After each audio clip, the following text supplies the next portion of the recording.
Hello everyone. Today we will discuss elimination addition for nucleophilic substitution reactions in aromatic compounds.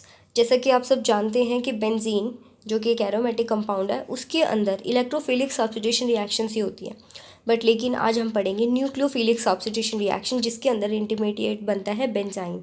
और इसके बाद हम discuss करेंगे ऐसे क्वेश्चंस जो कि इस टॉपिक से रिलेटेड आते ही हैं। मैंने हर पेपर को देखा है, चाहे वो टीचिंग एग्ज़ाम हो चाहे वो नीट हो, उसमें ये टॉपिक ज़रूर आता है। तो आइए इसको स्टार्ट करते हैं। आप यहाँ पर देख रहे हैं क्लोरोबेंजीन, ये बहुत ज़रूरी एग्जाम्पल है। क्लोरोबेंजीन जो है इसके अंदर अगर हम एक स्ट्रॉन्ग बेस डाल दें तो यहाँ पे हमें क्या मिलता है, एनिलीन। तो हमें यही पढ़ना है ये कैसे मिलता है, क्या प्रोडक्ट बनेंगे, कोई अननोन कंपाउंड आ जाए तो क्या मिलेगा। तो स्टार्ट करते हैं। सबसे पहले तो आप यहाँ पे ध्यान दीजिएगा, हमारे पास क्लोरोबेंजीन है। क्लोरोबेंजीन में जब आप एनिलीन को डालेंगे, अमाइड को डालेंगे तो अमाइड बेस है, वो बेस क्या करेगा, इस ऑर्थो पोजीशन से हाइड्रोजन को एब्स्ट्रैक्ट कर लेगा। ये तो क्या बन चुका है, अमोनिया। आप देख सकते हैं ये क्या बन जाएगा, अमोनिया बन के आउट हो जाएगा। ये पार्ट तो गया, ये अमाइड अमीन NH3 बन के आउट। ये इलेक्ट्रॉन यहाँ पर जाएंगे तो ये वाला ग्रुप भी आउट। जब Cl बाहर चला जाएगा तो आपको क्या मिलेगा, बेंजाइन। मैं आपको फिर से यहाँ पर लिख के दिखाती हूँ। हुआ क्या है, हमारे पास है क्लोरोबेंजीन। जब आप इसके अंदर अमाइड ग्रुप को डालेंगे तो ये यहाँ पर जो हाइड्रोजन है वो एसिडिक है, उसको ले जाएगा और ये इलेक्ट्रॉन इधर और ये बाहर, तो हमें यहाँ पर क्या मिलेगा, बेंजाइन। ये एक रिएक्टिव इंटरमीडिएट है जो कि ज़्यादा स्टेबल नहीं है, इसीलिए ये रिएक्टिव है। अब जब इसके ऊपर हम जब अमोनिया डालेंगे, लिक्विड अमोनिया, तो क्या होगा, यहाँ पे सबसे पहले जो NH2, जो ये NH2 है, यहाँ पर और भी NH2 होंगे। सबसे पहले NH2 आएगा और इस पर अटैक करेगा तो ये इलेक्ट्रॉन इधर। नेक्स्ट स्टेप में क्या होगा, यहाँ पे आएगा माइनस चार्ज और यहाँ NH2 लग जाएगा। अब नेक्स्ट स्टेप में जो हमने लिक्विड अमोनिया डाली थी उसमें से एक हाइड्रोजन यहाँ पर आके लग जाएगा, जिससे कि एनिलीन जैसा दिखाई देगा। ये देखिए, आप इस रिएक्शन को समझने की कोशिश कीजिए। नेक्स्ट स्टेप में अमाइड आएगा, अटैक करेगा तो ये बनेगा, और साथ में जब अमोनिया का हाइड्रोजन एब्स्ट्रैक्ट करेगी ये बेंजीन, तो आपको क्या मिलेगा, एनिलीन। तो आप समझ ही गए होंगे कि ये मैकेनिज्म किस तरीके से हुआ है। इसका एविडेंस क्या है कि यहाँ बेंजाइन ज़रूर बनेगा।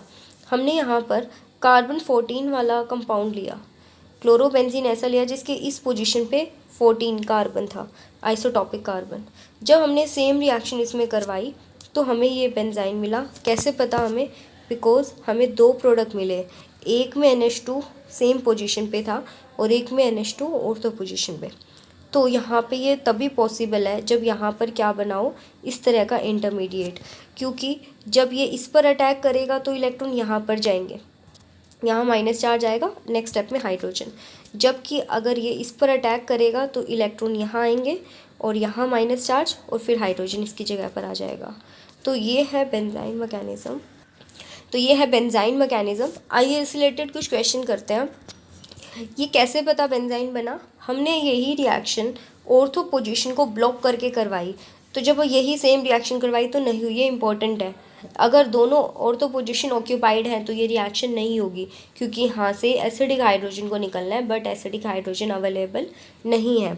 अब हम क्या करेंगे, ऑर्थो और पैरा पे सब्स्टिट्यूएंट लगे हैं, तब देखते हैं कि क्या प्रोडक्ट। यही इंपॉर्टेंट क्वेश्चन यहाँ से शुरू होते हैं जो कि कंपटीशन एग्जाम में बहुत बहुत बार आते रहते हैं नॉन स्टॉप। ये देखिएगा, हमारे पास ये कैसा ग्रुप लगा हुआ है, इलेक्ट्रॉन विड्रॉइंग। इसका माइनस आई इफेक्ट है, प्लस M के साथ साथ माइनस आई इफेक्ट भी होता है, विड्रॉइंग है ये। तो जब हमने इसके अंदर न्यूक्लियोफाइल डाला, अब देखिए इसकी ये पोजीशन तो ऑक्यूपाइड है, यहाँ पे तो हाइड्रोजन नहीं है, यहीं से हाइड्रोजन निकलेगा, तो एक ही बेंजाइन बन सकती है, वो है यहाँ पर ये वाली। ये देखो, ऑर्थो पोजीशन पर सिर्फ और सिर्फ एक ही पॉसिबिलिटी है बेंजाइन यहाँ बनने की, इसके अलावा और कहीं नहीं बन सकता। इसी तरीके से पैरा पोजीशन पे भी एक ही पॉसिबिलिटी है। यहाँ पे देखिए नीचे पैरा पोजीशन पर हैं ये ग्रुप्स, इसमें भी एक ही बेंजाइन बन सकता है, वो है यहाँ पर। या यहाँ पे, वो तो एक ही बात है। मेटा पे यहाँ पे दो केस हो सकते हैं, वो हम बाद में डिस्कस करेंगे, पहले हम पैरा वाले केसेस को देखेंगे। आइए स्टार्ट करते हैं। देखिए ये इसके ऑर्थो पे है। सबसे पहले यहीं पे बेंजाइन बन सकता है, ये बेंजाइन बना। अब जब इसमें अमाइड का अटैक होगा तो वो या तो यहाँ पे हो सकता है अटैक, या फिर यहाँ पे हो सकता है अटैक। तो जब ये अटैक यहाँ पर दिखाओगे तो माइनस यहाँ पे आएगा, लाइक दिस। उसके अलावा जब अटैक यहाँ पे दिखाओगे तो माइनस यहाँ पर आएगा, लाइक दिस। अब इन दोनों में से कौन स्टेबल है? देखिए OCH3 का डोनेटिंग ग्रुप, यहाँ पे वो माइनस आई इफेक्ट शो कर रहे हैं। तो माइनस आई क्या करता है? माइनस चार्ज को बढ़ाता है, नेगेटिव चार्ज को। ये क्योंकि क्लोज है यहाँ पर तो माइनस चार्ज को बढ़ा देगा। माइनस चार्ज बढ़ेगा अगर, तो इससे ये अनस्टेबल हो जाएगा। जबकि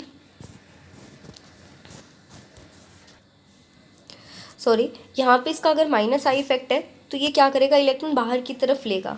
अगर ये बाहर की तरफ इलेक्ट्रॉन लेगा तो कौन सा माइनस चार्ज जल्दी से बाहर की तरफ चला जाएगा? ये वाला, क्योंकि ये क्लोज है। तो ये क्या कर रहा है? माइनस चार्ज को बाहर ले जाके इसको स्टेबल कर रहा है, मोर स्टेबल। तो ये अगर मोर स्टेबल होगा तो जब ये हाइड्रोजन लग जाएगा, ये आपको दिखाई नहीं देगा नेक्स्ट स्टेप में, ये वाला ग्रुप, इसको हटा दीजिए, तो ये मेजर होगा। जबकि यहाँ पे ये माइनस चार्ज इससे दूर है तो ये थोड़ा देर में माइनस चार्ज को लेके जा रहा है, यानी ये कंपेयर करें तो ये लेस स्टेबल है, तो ये कम बनेगा। तो आई होप कि आपको ये क्लियर हो गया होगा। नेक्स्ट है हमारे पास, अगर डोनेटिंग ग्रुप जुड़ा हो प्लस आई इफेक्ट लगाने वाला, तो यहाँ पे जैसे ही बेंजाइन बनेगी, ये यहाँ तक तो आपको समझ आ गया होगा। अब यहाँ पे ये डोनेटिंग की तरह बिहेव कर रहा है। अब डोनेटिंग क्या करता है? माइनस चार्ज अगर बढ़ा दिया तो वो अनस्टेबल हो जाएगा। अब यहाँ पे डोनेटिंग ग्रुप क्लोज है तो वो अनस्टेबल कर रहा है, तो ये लेस स्टेबल है और ये मोर स्टेबल है। अब हम पैरा वाले की बात करेंगे। देखिएगा, पैरा वाले केस में एक ही बेंजाइन बन सकती है, या तो यहाँ पे या यहाँ पे। तो यहाँ पे हमने दो बेंजाइन देखी। अब कौन ज़्यादा स्टेबल है? बोथ। अब बात करेंगे अटैक की। इस पे अटैक करेगा तो माइनस नीचे आएगा, यहाँ पे अटैक करेगा तो माइनस यहाँ पर आएगा। दो पॉसिबिलिटी। अब ये कैसा ग्रुप है? माइनस आई। तो ये क्या करेगा? जो क्लोज है वो स्टेबल हो जाएगा माइनस चार्ज के। तो ये ग्रुप यहाँ क्लोज है, तो ये हमारा क्या बनेगा? मेजर। कब बनेगा? जब ये हटा देंगे हम, तो ये प्रोडक्ट इस टाइम पर क्या होगा? मेजर होगा। उसी के साथ साथ अगर हम डोनेटिंग ग्रुप की बात करें तो ये देखिए, जब ये इस पर अटैक करेगा तो माइनस इधर आएगा,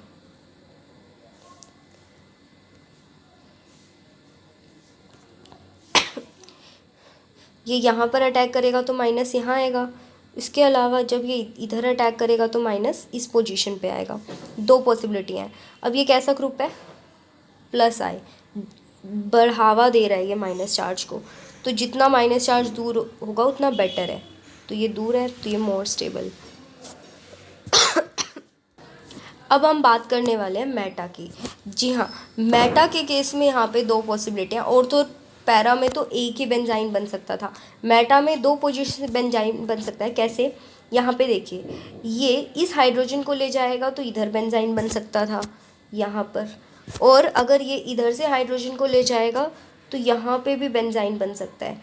अब हमें ये ध्यान रखना है कि अगर माइनस आई इफेक्ट हो रहा है, माइनस आई, तो ऑर्थो पोजीशन से जाएगा हाइड्रोजन, क्योंकि वो ज़्यादा एसिडिक है। और प्लस आई इफेक्ट है तो वो कहाँ से जाएगा? पैरा वाला हाइड्रोजन निकलता है, क्योंकि वो ज़्यादा मोर एसिडिक है।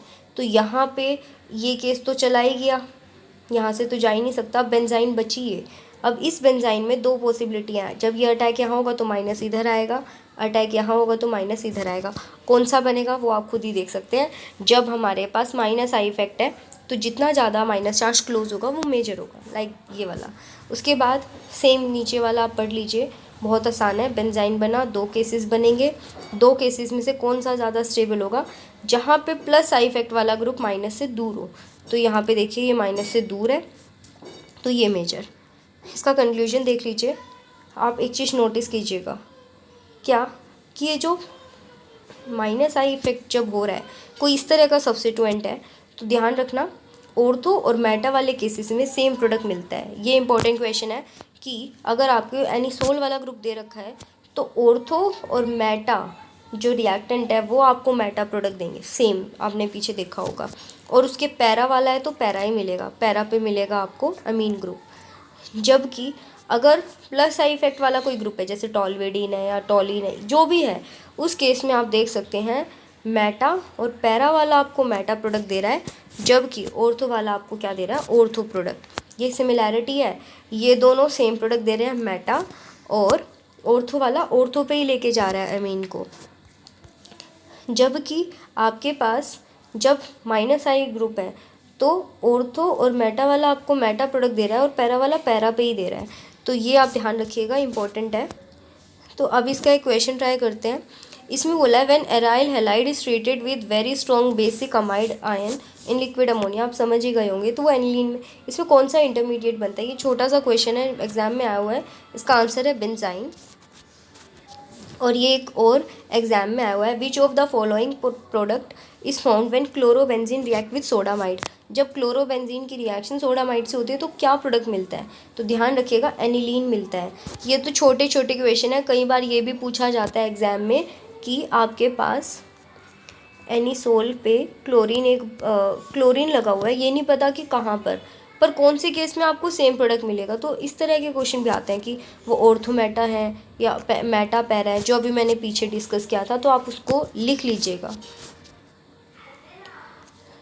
नेक्स्ट क्वेश्चन है हमारे पास जो अभी हमने डिस्कस किया था। अब नेक्स्ट ये है कि अगर आपको कोई और डाउट है, तो आपको अगर कोई भी डाउट है तो आप कमेंट सेक्शन में लिखिएगा, और फिर मैं ट्राई करूँगी कि उसको सॉल्व कर सकूँ। कोई भी केमिस्ट्री में कहीं से भी अगर आपको डाउट है किसी भी टॉपिक में तो बताइएगा। Thank you very much.